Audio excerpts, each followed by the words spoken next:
मगरबी बंगाल में इन दिनों जय श्री राम का नारा कुछ ज़्यादा ही सुनाई दे रहा है, लेकिन अब इस पर नोबेल प्राइज़ से सरफराज अमृता सिंह ने अपने राय का इजहार करते हुए कहा कि ये बंगाली तहज़ीब का हिस्सा नहीं है बल्कि जंग छेड़ने वाला हथियार है।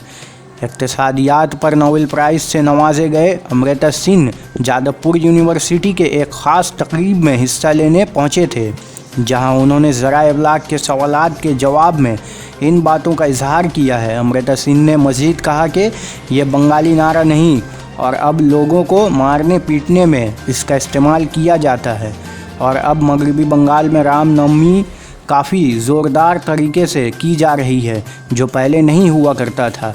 ये बंगाली कल्चर का हिस्सा नहीं है। माहिर इक़्तिसादियात ने अपनी 4 साला पोती की मिसाल देते हुए कहा कि मैंने जब उसे पूछा कि उसे कौन सा भगवान या देवी पसंद है तो उसने साफ लफ्ज़ों में माँ दुर्गा का नाम लिया।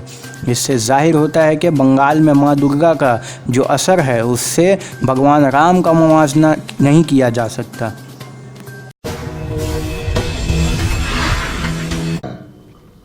এবং তারপরে এখন নতুন ধার্মিক পার্থক্য এই নিয়েও বড় রকম চেতনার কারণ আছে বলে আমি মনে করি।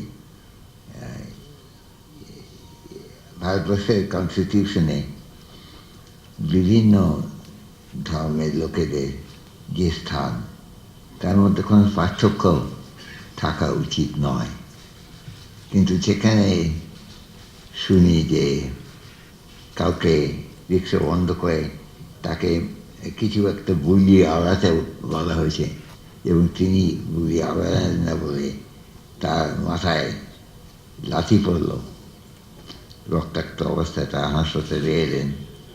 আমরা যদি এরকম একটা জায়গায় এসে পৌঁছে থাকি তাহলে সবার মানুষ এই অধিকারে যে দাবি আছে সেই দাবি বিষয়ে আমাদের অবহিত হওয়া, তার সঙ্গে যে রাজনীতির কোনো যোগ নেই এটাও তো বলা যাচ্ছে না।